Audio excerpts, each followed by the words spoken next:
طلاق دے تو رہے ہو عتاب و قہر کے ساتھ، میرا شباب بھی لوٹا دو میرے مہر کے ساتھ۔ السلام علیکم۔ آج سے کچھ 20-30 سال پہلے ماں باپ اپنی بیٹیوں کی رخصتی پر یہ کہا کرتے تھے، سسرال میں عروسی لباس پہن کر جانا اور کفن پہن کر ہی لوٹنا، اور بیٹیاں چپ چاپ اس نصیحت کو مانتی تھی چاہے حالات کیسے بھی ہوں۔ لیکن دوستوں، آج کے ٹائم پر حالات اس کے بالکل اپوزٹ ہیں۔ پوری دنیا میں اور بالخصوص سب کانٹیننٹ میں ہر گزرتے دن کے ساتھ ڈیورس ریٹ بڑھتا ہی چلا جا رہا ہے۔ خواتین خلا لینے کی رائٹس کو بھرپور طریقے سے استعمال کر رہی ہیں۔ تو دوستو، آج کی ویڈیو میں جاننے کی کوشش کرتے ہیں کہ طلاق کے بڑھنے کے پیچھے اصل وجوہات کیا ہیں اور اس کے کیا اثرات ہیں۔ کیا واقعی میں ڈیورس ریٹ کا بڑھنا صحیح ہے یا غلط؟ جانیں گے یہی تمام باتیں آج کی اس ویڈیو میں۔ دوستو، یہاں پر سب سے پہلے 2 اہم ٹرمز کو سمجھ لیتے ہیں۔ ڈیورس قانونی طور پر میرج کانٹریکٹ کو ختم کرنے کا نام ہے کسی کمپیٹنٹ اتھارٹی یا کورٹ کے ذریعے، اور خلا ایک ایسا پروسیجر ہے جس میں ایک مسلم خاتون ڈیورس کو انیشیٹ کر رہی ہوتی ہے۔ بدلے میں اس خاتون کو حق مہر، جو کہ ہسبینڈ کی طرف سے شادی کے موقع پر ملنے والی ایک ایگریڈ منی ہوتا ہے، لوٹانا پڑتا ہے۔ دوستو، شادی کو ایک مقدس رشتہ سمجھا جاتا ہے جو نسل انسانی کی بقا کی بنیاد ہے۔ تاہم حالیہ دور میں بڑھتے ہوئے طلاق کی شرح نہ صرف اس فیملی کو متاثر کر رہا ہے جہاں ڈیورس لی جا رہی ہے، بلکہ پورا معاشرہ اس کے اثرات کے لپیٹ میں آ رہا ہے۔ چیئرمین آربیٹریشن کونسل اسلام آباد کے مطابق 2013 میں 450 خواتین نے خلا کی بنیاد پر میرج ڈیسولوشن سرٹیفکیٹ obtain کیے، اور 213 مردوں نے اپنی بیویوں کو طلاق دی، صرف اسلام آباد اربن ایریا میں۔ آج 2024 کی سچویشن بھی کچھ زیادہ مختلف نہیں 2013 سے۔ گیلپ پاکستان کے سروے کے مطابق ہر 5 میں سے 3 پاکستانیوں کا ماننا ہے کہ ڈیورس ریٹ بڑھتا ہی جا رہا ہے۔ یہ گرم پکچر ڈیمانڈ کرتی ہے کہ ہم سمجھ لیں کہ آخر کیا وجہ ہے کہ ڈیورس ریٹ بڑھتا ہی چلا جا رہا ہے۔ دوستو، پہلے نمبر پر آتا ہے خواتین کا فائنینشلی انڈیپینڈنٹ ہونا۔ جی ہاں دوستو، آپ نے صحیح سنا۔ کسی زمانے میں مرد کو ہی سول بریڈ ونر سمجھا جاتا تھا۔ خواتین ان پر فائنینشلی ڈیپینڈنٹ ہوا کرتی تھی۔ یہ ڈیپینڈنسی انہیں مجبور کرتی تھی ہر طرح کے فزیکل اور مینٹل ابیوز کو برداشت کرنے میں۔ آج وہ فائنینشلی انڈیپینڈنٹ ہونے کی وجہ سے ڈیورس سے اس طرح نہیں ڈرتی جس طرح پرانے وقتوں کی خواتین ڈرا کرتی تھی کہ ڈیورس کے بعد ہمارا خیال کون رکھے گا، فائنینشلی سپورٹ کون کرے گا۔ دوسرا اہم ریزن نیوکلیئر فیملیز کا بڑھ جانا۔ آج کل جوائنٹ فیملیز کم ہی دکھنے کو ملتی ہیں۔ سب پہلی فرصت میں ہی نیوکلیئر فیملیز بنا لیتے ہیں۔ جوائنٹ فیملیز ایک انسٹیٹیوشن کے طور پر کام کرتی تھی۔ اسپیشلی دادا دادی، نانا نانی اپنے تجربات کی بنیاد پر اس مقدس رشتے کو برقرار رکھنے کی ٹپس دیا کرتے تھے۔ تیسرا اہم ریزن ڈیورس کو لے کر جو سوشل سٹگما ہوتا تھا وہ اب کافی حد تک کم ہو گیا ہے۔ اس کی ایک بڑی مثال ہے فیس بک، جہاں 1 لاکھ سے زیادہ لوگوں نے اپنا سٹیٹس ڈیورس رکھا ہوا ہے۔ لوگ اب ڈیورس کو پرابلم کی بجائے سولوشن ٹو دا پرابلم سمجھتے ہیں۔ لوگ اپنی انڈیپینڈنس کو زیادہ ویلیو دینے لگے ہیں۔ چوتھا اہم ریزن ہے ان لاز کی انٹرفیرنس۔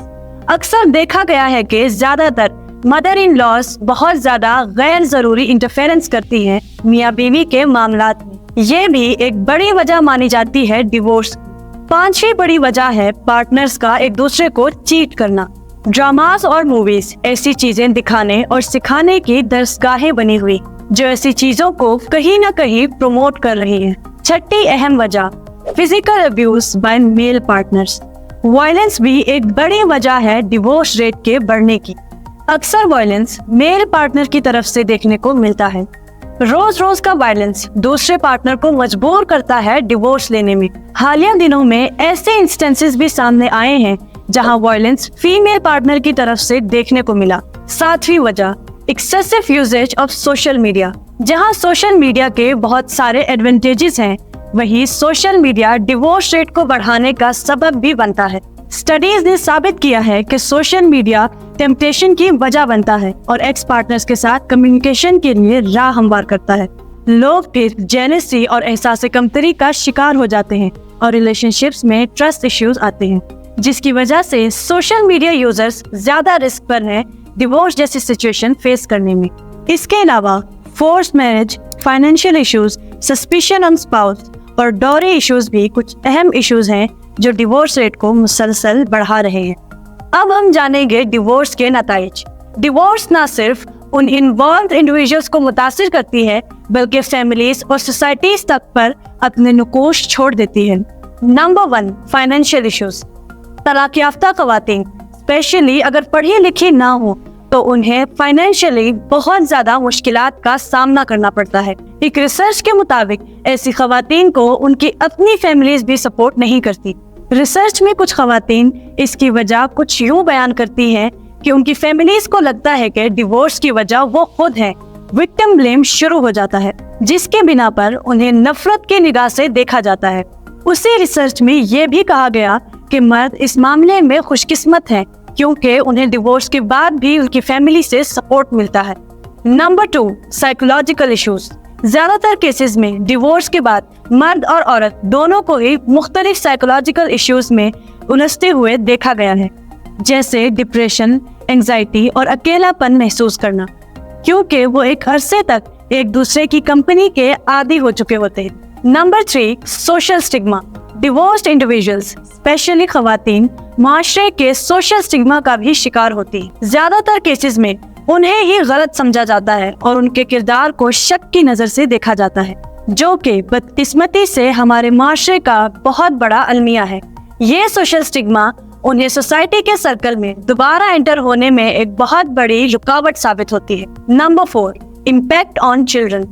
اگر میں اسے ڈیورس کا سب سے خطرناک اثر کہوں تو بیجا نہ ہوگا۔ بچے بہت ہی زیادہ متاثر ہوتے ہیں ڈیورس کے بعد۔ ڈیورس بچوں سے ان کا باپ یا ماں ہمیشہ کے لیے چھین لیتی ہے۔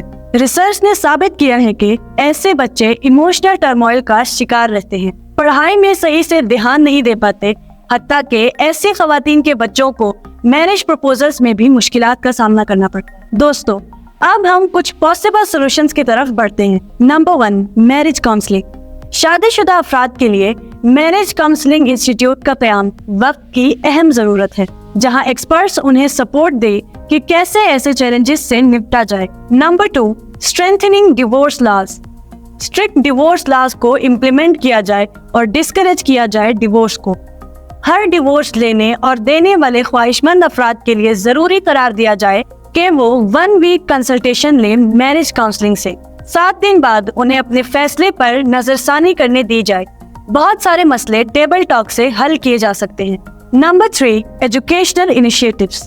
اسکولز کریکولم میں میرج ایجوکیشن پروگرامز کو انٹروڈیوس کیا جائے، جس میں بچوں کو مختلف کہانیوں اور واقعات سے یہ سکھایا جائے کہ اس سیکرڈ ریلیشن شپ کو کیسے ہیلدی اور ریزیلینٹ بنایا جائے۔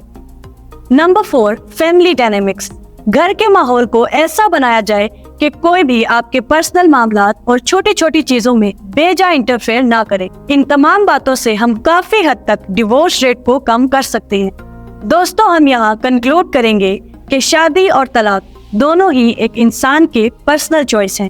ایز اے سوسائٹی آپ اور میرے پاس یہ رائٹ نہیں کہ ہم کسی کی شادی اور ڈیورس کو جج کریں۔ ڈیورس کے بظاہر بہت سے نقصانات ہیں، لیکن ساتھ ہی ساتھ یہ بہت سے لوگوں کے لیے سولوشن ٹو پرابلم بھی ہے۔ مان لیں کہ آپ ایک ایسے شخص کے ساتھ زندگی گزار رہے ہیں جو آپ کو فزیکلی، وربلی اور ایموشنلی ابیوز کرتا ہو۔ کیا آپ اس ریلیشن شپ میں رہنا چاہیں گے؟ ڈیورس ریٹس انکریز ہونے کا ایک مطلب یہ بھی ہے کہ وہ لوگ جو اپنی شادیوں سے خوش نہیں تھے الگ ہو گئے۔ آج آپ دیکھتے ہیں کہ بہت سے ڈیورسڈ انڈیویجولز دوبارہ شادی کر رہے ہیں۔ اس کا مطلب صاف ہے کہ انہیں شادی سے پرابلم نہیں بلکہ اس ایک شخص سے پرابلم تھی، اس لیے ڈیورس نہیں۔ اس لیے کبھی کبھی ڈیورس ضروری بھی ہو جاتی ہے۔ آپ کہہ سکتے ہیں ڈیورس اچھی ہے یا بری، یہ سچویشن پر ڈیپینڈ کرتا ہے۔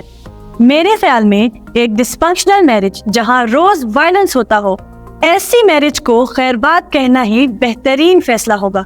ایک لڑائی جھگڑے والے ماحول میں بچوں کو پروان چڑھانے سے بہتر ہے ایک سکون والے ماحول میں اکیلا ماں یا باپ بچے کی تربیت کرے۔ لیکن ساتھ ہی ساتھ یہ باتیں بھی ذہن نشین ہوں کہ یہ ریلیشن شپ اتنا کمزور بھی نہ ہو کہ بیوی کے ہاتھ سے صرف روٹی جل جانے پر ہی بندہ ڈیورس پیپر پر سائن کر دے. یہ ایک سیکرڈ ریلیشن شپ ہے جو ظاہر ہے بہت سی جگہوں پر کمپرومائز مانگتا ہے. سچویشن پر کیسے ریئیکشن دینا ہے؟ The choice is yours.